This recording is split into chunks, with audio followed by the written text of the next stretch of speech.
आज की इस वीडियो में मैं आपको दूंगी 10 ऐसे पावरफुल इंग्लिश स्ट्रक्चर्स जो एक बार दिमाग में बैठ गए तो आप खुद हजारों सेंटेंसेस बना पाएंगे, बिना सोचे, बिना अटके।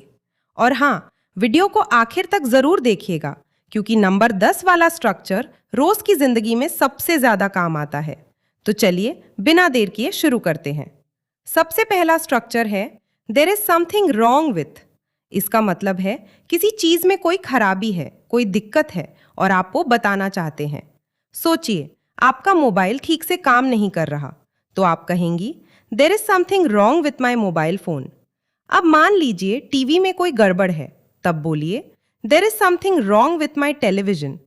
इंटरनेट कनेक्शन में दिक्कत है, यही स्ट्रक्चर काम आएगा। There is something wrong with my internet connection. गाड़ी स्टार्ट नहीं हो रही तो कहिए there is something wrong with my car. देखा आपने, चाहे मोबाइल हो, टीवी हो या गाड़ी, एक ही स्ट्रक्चर से आप कोई भी परेशानी बता सकते हैं। याद रखिए, पहले बोलिए there is something wrong with, फिर बताइए किस चीज में दिक्कत है। चलिए अब चलते हैं दूसरे स्ट्रक्चर की तरफ और ये आपकी शॉपिंग को बहुत आसान बना देगा। स्ट्रक्चर है do you carry this in. ये कब बोलेंगे? जब आप दुकान में हो और किसी चीज का साइज या कलर जानना चाहें। मान लीजिए आपको एक टी शर्ट पसंद आई पर आपको मीडियम साइज चाहिए तो पूछिए do you carry this in medium. Large size चाहिए तो बोलिए do you carry this in large. Blue colour पसंद है, पूछिए do you carry this in blue. या फिर रेड रंग चाहिए, do you carry this in red. यहां तक कि शर्ट का नंबर साइज भी इसी तरह पूछा जा सकता है, जैसे do you carry this in size 16। अगली बार जब भी शॉपिंग करने जाएं, इस स्ट्रक्चर को जरूर आजमाइए। नेटिव इंग्लिश स्पीकर्स इसे बहुत आम तौर पर इस्तेमाल करते हैं। अब बात करते हैं तीसरे स्ट्रक्चर की जो सुझाव देने के लिए बहुत काम का है। स्ट्रक्चर है how about plus verb plus ING. इसका मतलब है अगर हम ये कर लें तो कैसा रहेगा। यही भाव इसमें छुपा है। जैसे मान लीजिए एक ठंडी शाम है और आप अपनी सहेली से कहती हैं how about having a cup of coffee. कहीं साथ घूमने जाने का मन है तो बोलिए how about going for a walk. कुछ खाने का मन कर रहा है, कहिए how about ordering pizza tonight. या फिर वीकेंड पर कोई मूवी देखने का प्लान बनाना है, how about watching a movie this weekend. Rule हमेशा याद रखिए, हाउ अबाउट के बाद वर्ब में हमेशा आईएनजी जुड़ता है, जैसे हैव से हैविंग, गो से गोइंग, ऑर्डर से ऑर्डरिंग। यही पैटर्न है। चौथा स्ट्रक्चर है should have plus verb 3। Verb 3 यानी पास्ट पार्टिसिपल, जैसे डू से डिड और डिड से डन। यहां डन ही वर्ब 3 है। ये कब इस्तेमाल होता है? जब आपको लगे पहले कुछ करना चाहिए था लेकिन आपने नहीं किया, जैसे आई should have done the work, मतलब काम करना चाहिए था पर मैंने नहीं किया। कुछ और उदाहरण देखिए, मुझे उसे पहले ही फोन कर देना चाहिए था, I should have called her earlier. उसे और अधिक मेहनत से पढ़ाई करनी चाहिए थी, he should have studied harder. हमें समय पर निकल जाना चाहिए था, we should have left on time. मुझे अपनी माँ की बात सुननी चाहिए थी, I should have listened to my mother. ये स्ट्रक्चर रिग्रेट यानी पछतावा बताने के लिए सबसे ज्यादा इस्तेमाल होता है। पांचवा स्ट्रक्चर है am is are was were suppose to plus verb. ये स्ट्रक्चर दो तरीकों से काम करता है। अगर अभी भी कुछ करने की बात तय है तो एम इज या आर सपोज टू इस्तेमाल होगा, लेकिन अगर पहले कुछ करना तय था तो वॉज या वर सपोज टू आएगा। उदाहरण देखिए, I am suppose to meet Riya, मतलब रिया से मिलना तय है। लेकिन अगर मुलाकात हो ही नहीं पाई तो बोलिए I was suppose to meet Riya. कुछ और उदाहरण, उसे मुझे वापस कॉल करना चाहिए, she is suppose to call me back. उन्हें 5 बजे तक पहुंच जाना था, they were suppose to arrive by 5।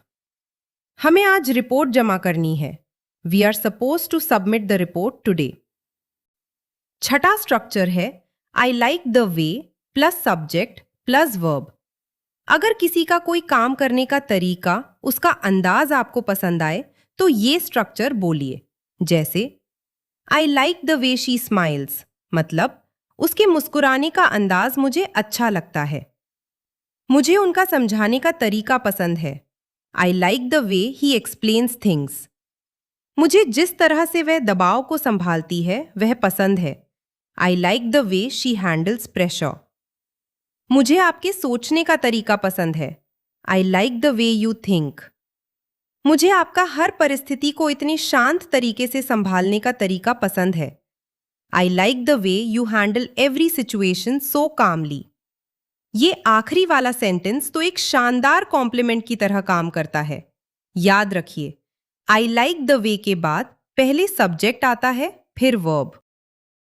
7वां structure है would you mind plus verb plus ING.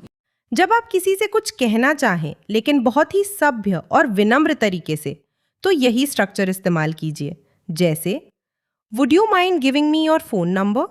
सीधे मांगने के बजाय अगर आप इस तरह पूछेंगी तो सामने वाले को बुरा नहीं लगेगा। कुछ और उदाहरण देखिए। क्या आप खिड़की बंद कर देंगे? Would you mind closing the window. क्या आप कुछ मिनट इंतजार कर सकते हैं? Would you mind waiting for a few minutes. क्या आप इसमें मेरी मदद करेंगे? Would you mind helping me with this. क्या आप एक बार इस दस्तावेज की समीक्षा कर सकते हैं? Would you mind reviewing this document once. याद रखिए, वुड यू माइंड के बाद हमेशा वर्ब में आईएनजी जुड़ता है। गिव बनेगा गिविंग, वेट बनेगा वेटिंग। यही नियम है। 8वां स्ट्रक्चर है लेट्स नॉट प्लस वर्ब, किसी को मना करने के लिए या कोई प्लान कैंसिल करने के लिए।